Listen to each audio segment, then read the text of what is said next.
Hello, I'm Jenae McKnight of Agape Learning Tools and Educational Consulting. This is our second episode of our podcast, and we are talking about all things education. I am your news anchor for today, your educational news anchor, and I just want to share with you today about how to educate that student.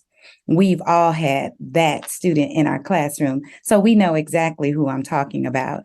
And so this is who we're talking about. We're talking about that student that is always challenging, that's very difficult, rebellious, does things out of spite, defiant, disrespectful, disorderly, that is just really a rule breaker, doesn't like to obey the rules. Everything you say, they do the opposite of. A lot of times there may be some that are just lazy. They refuse to do any work. They won't do anything, but they expect everything. We know that student. And then also we have those students that like to bully other students because they are not sure of who they are as a person. So therefore they pick on other kids. And then we have the negative influencers, those that try to take away the innocence, seems like it, of the other students that are trying to be good or trying to do the right thing and make right choices. They are just negative influencers in their life. And so when we look at these students, a lot of times teachers get disdain for them. They dread going to work because of these students. And it's just, makes work a lot harder as a teacher when you have multiple of these students, maybe in one class session, or if you are a elementary teacher and you have these students all day in the same classroom. And so what do you do with them? That's kind of what we want to know. Well, let's describe them a little bit more. What do they do? These are the students that they like to yell out in class. They don't listen to the rules about following. They don't listen to the expectations, rather, about not yelling in class. They disrupt the learning environment consistently. They cause problems for you and your teaching. You've prepared this wonderful lesson plan, and you can barely get it out because that student continues to want the attention of the class. They may destroy school property. They may kick the water fountain, break the handle so no one else can get water. They may destroy chairs. They may unscrew table legs, do all kinds of things like that, and destroy school properties.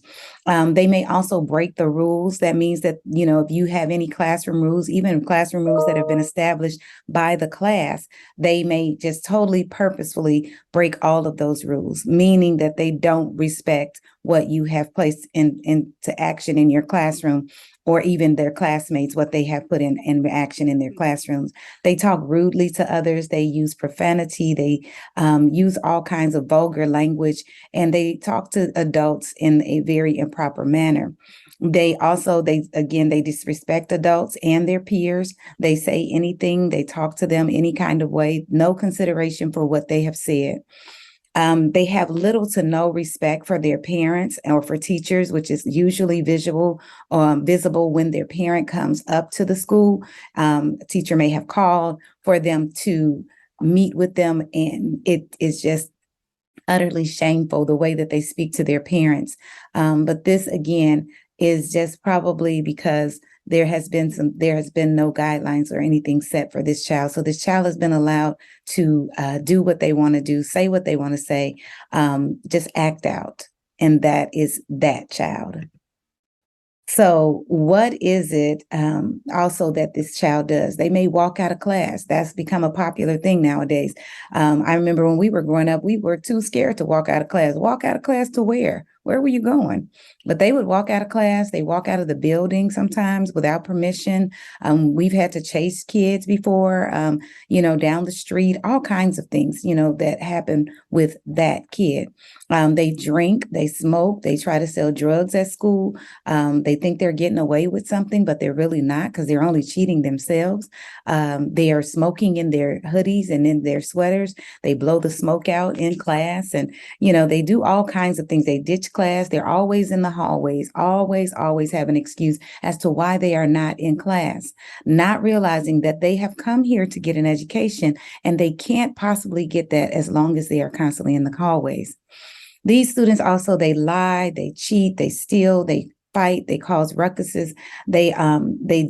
You can't hardly believe anything that they say because everything is usually centered around one lie after another. So where can that student be found? They can be found in public, private, charter schools. They can be found in home schools, Christian schools. It really doesn't matter. These children are everywhere. And so we want to know, why do we have these children that are constantly acting out, and why are they in every school? Well, a lot of them, the majority of these students have experienced some type of trauma. And when they have experienced that trauma, it causes them to act out because of the fact that they don't even realize that they're acting out and they're being such a problem, or they're bringing so much grief to their teachers.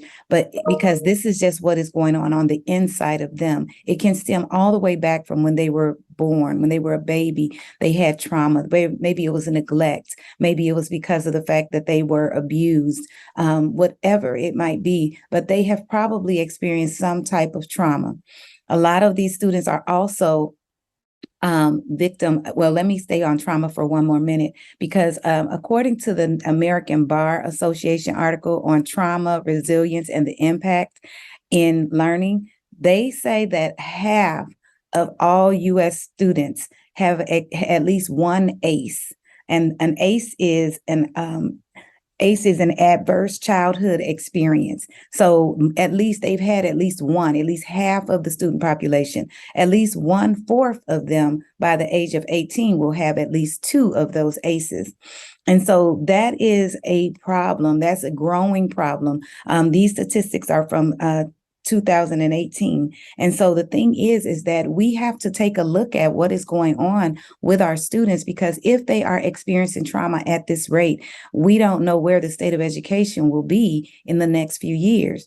So now, also, a lot of these students are misunderstood. Sometimes they mean no harm at all. And if you take the time to get to know them, to talk to them, you'll find out that they totally were misunderstood. They might have acted out really quickly and did something, but they really didn't mean it. They are really sorry. They're apologetic. So some of these students are just simply misunderstood. A lot of them also, they lack positive role models. There is no positive role model in the house.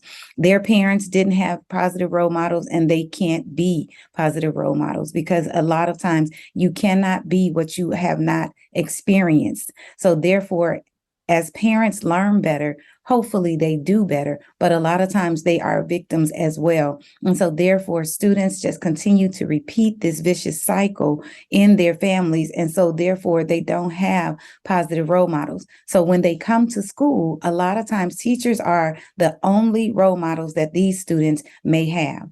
And then also, they may just be having a bad day. Maybe they woke up on the wrong side of the bed. Maybe they didn't get to eat breakfast. Maybe they, wanted to wear a certain outfit and their sister or their brother wore it, or maybe it has a hole in it, or maybe it's not what they want to wear. It's so many different reasons, especially with teenagers. Teenagers, they go through different moods and different feelings and things like that, even throughout the day. So therefore, they could just be having a bad day. And also, they could have a lack of boundaries. There's no boundaries set at home. Parents have not set boundaries for them. Their care provider has not set boundaries for them. They just allow them to go wherever they want to go, stay as late as they want to stay, do whatever they want to do. And there has not been any boundaries set for these children. So therefore, when they come to our classrooms, they don't have any boundaries. They just say whatever, do whatever, run out the classroom, run down the hall. They just do whatever.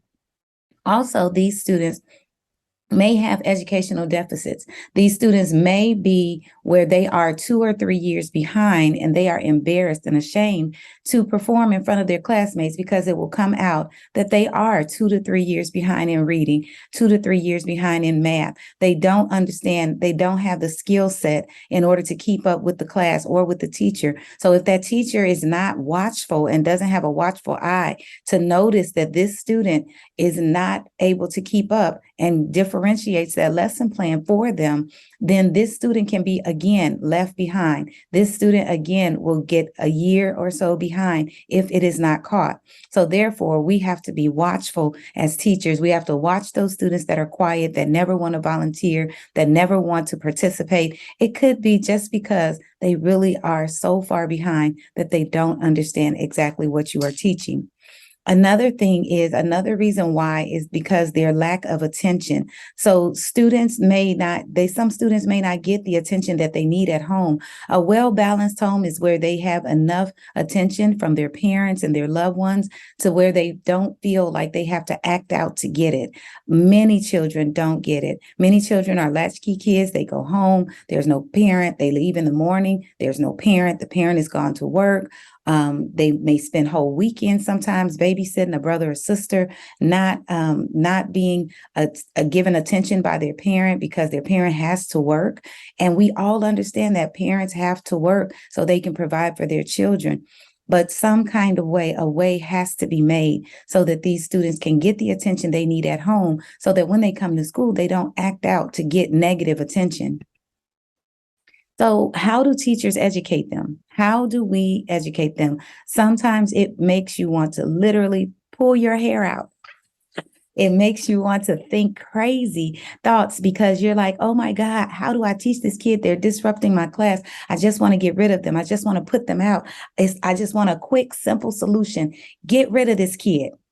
Well, let's not try that method because all children, as educators, we must all believe that all children can learn. You just have to have patience, patience, patience. So the first strategy I'm going to tell you about is to build relationships. You must build relationships with these students. You must be patient with them. They are going to get on your last piece of nerve.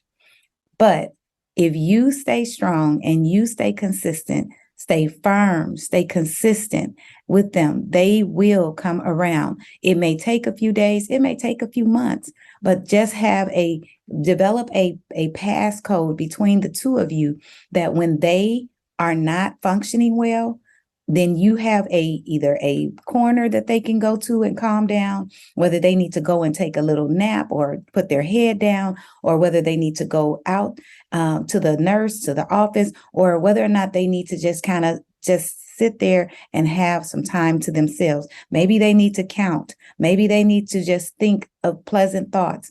Whatever it is, they may need to go see the counselor. Whatever it is that they need, meet that need. And as you build that relationship with them, you will continue to see that, hey, this student is more open with you. They talk to you more. They share their feelings. And then that's the beginning of a blossoming relationship between you and that student. And you will be able to see a change and a difference in that student.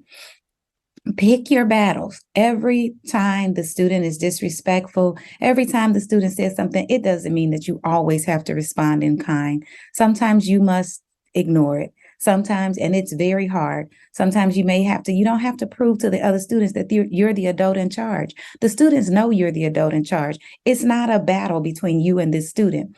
Basically, what you have to do is know who you are as the educator. You can talk to that child firmly and consistently and let them know that is not what is in our classroom policy.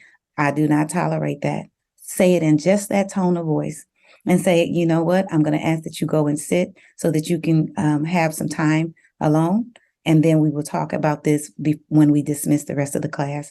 If they say something like, hey, I don't want to talk to you, I'm going to leave, If they leave, you contact the office, let them know that the student has left the room, and you continue with your class.